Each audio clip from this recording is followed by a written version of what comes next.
What's up guys, Katia here, and in this video I'll be reviewing this 2024 Corvette Stingray. I'll give you my thoughts on the exterior, then the interior, as well as a drive along and an interview with the owner. This one makes 495 horsepower, and this one specifically is the second trim level. And as you can see, the color combo on this car is black and red, very angular, and I like that because it gives it a really aggressive look. And also the Corvette logo is just so nice. I like the racing flags on it, and these headlights look so good. They're just clean. Right here, the wheels, they're black with some nice red calipers that contrast it very well. And these wheels are really nice. I'm usually not a fan of like crazy stuff. I usually like my 5-spoke classic racing wheels, but these ones, they actually look so good and just add to the overall aggressiveness to the car. And along the side of the door here, you can see there's some stuff going on. It's not just like a flat door. It has some depth. It has some protrusions on it. I'm a really big fan. And the door thickness is crazy. Like, these doors are definitely thick. And what's interesting is this fuel cap. It actually looks pretty small compared to like what you think a fuel cap should look like for this car.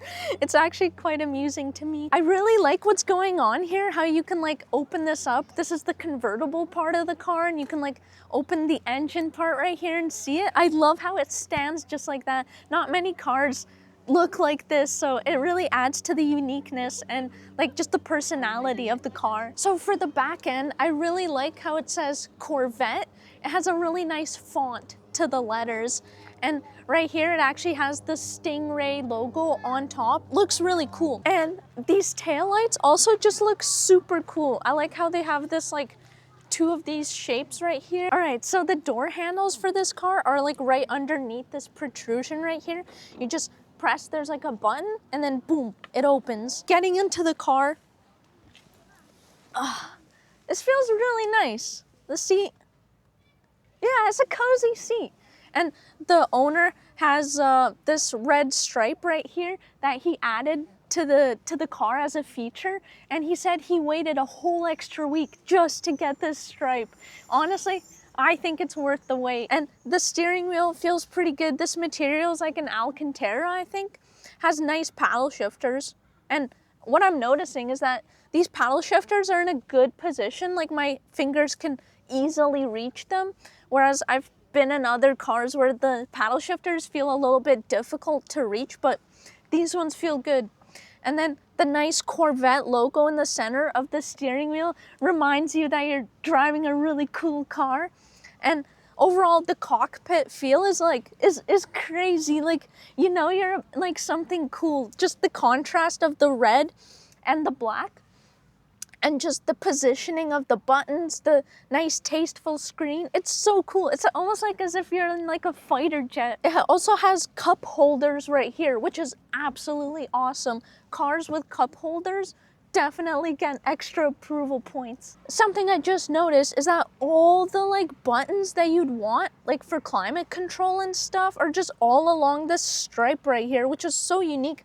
I haven't actually seen that in any other vehicle. It just goes all along here. And just so you actually don't forget, it also says Stingray right here along the door. This is so cool. And this area right here between like the seat and like the exterior of the car is really thick right here too. The thickest I've seen yet. And the sun shield right here is pretty small and cute.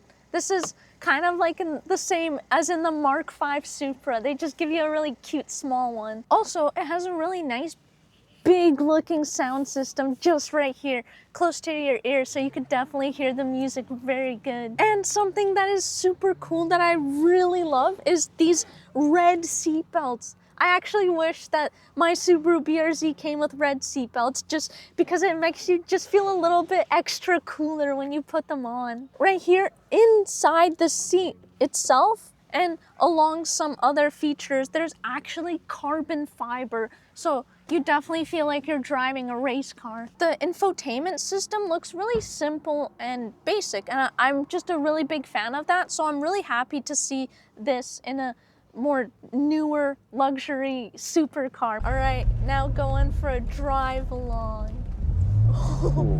Okay, okay. Should we try a launch? Oh no!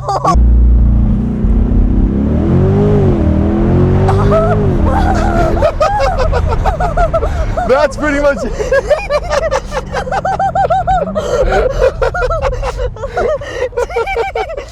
I'm glad you had fun, man. That was awesome. You got it. This weird, like, the shape of the steering wheel feels like, it feels so interesting. I'm not really, like, used to that.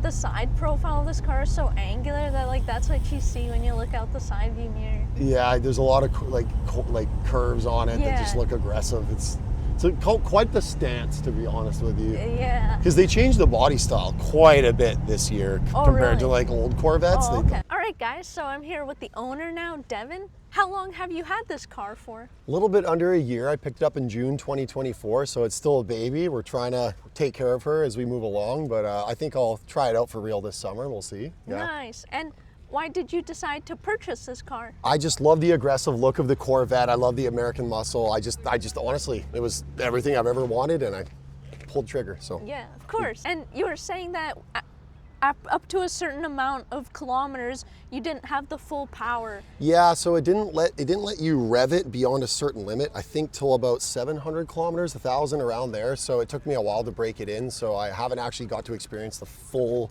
Corvette just yet, but I think this summer is going to be that time. So. And does that automatically happen where it suddenly allows you the full power? It does. I actually have a video on my phone of when it hit 1,000K or something like that. The rev limiter went up a bunch. So the digital display changed. Way. Yeah, it was That's cool. Actually crazy how that's like inbuilt into the car. It was. I saw some videos of it on YouTube, so I knew I had to experience that and capture it on camera. Yeah. So I was really stoked for that one. That's awesome.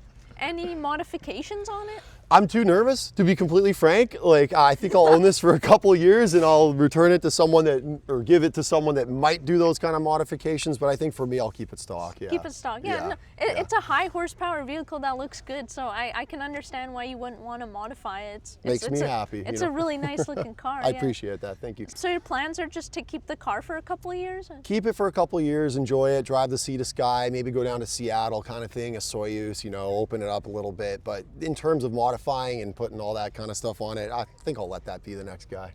Yeah. Sounds like a good plan. And what kind of maintenance do you do to this vehicle? So I actually took it for its first oil change 2 weeks ago. Oh, no way. And with Chevrolet, I don't know about the other brands, but the first 3 oil changes around the house, they'll actually pay for an Uber for you to go somewhere else for 2 hours, come back. So the experience was seamless. It's not stressful yet. 3 years warranty off the first purchase. So I think on year 3, I'll give it to the next guy that knows how to change it. Nice. And would you recommend this car to other people if they're looking to get into a Corvette, or specifically the Stingray? I think if you want to experience a high horsepower car, this is probably for the price point exactly where it should be. This is a very common vehicle. I think you see a lot of these compared to like some of the higher end cars that are more rare. So if you're new to trying something else like this, I think this is a very good first step kind of thing for anyone. Sweet, yeah. nice. And like, do people look at this car a lot when it turns driving? A lot of heads, and that was like a good reason why I decided to go with the Corvette. Is it wasn't at the price point where I would absolutely kill myself, but it was at the price point where people would look. And I think that has value when you're proud of your car. You want other people to look at it. It makes you feel good. So I understand that. Yeah, there's a part of that too. So my overall thoughts about the driving experience is that it's crazy. It's so different from my BRZ. One thing I noticed while driving is that if you're doing like a shoulder check to the right, it's a bit hard to see out of it. You definitely don't get the best visibility in this car, but it's so much fun driving it. The handling is crazy, and it's a rear wheel drive car, lots of fun, can definitely do a donut or a drift really easily. And then I was in a launch, And oh my god, doing a launch start is crazy. It puts you like completely back in your seat, and like the whole time I was just like holding on, like shaking. I was like, ah! It's so much fun. This car gives you a lot of smiles and giggles. So if you want a car that you can definitely go fast in and have a good time, this is definitely a car for that. Overall, great car, and I hope you guys enjoyed this video, and remember, stay chillin'.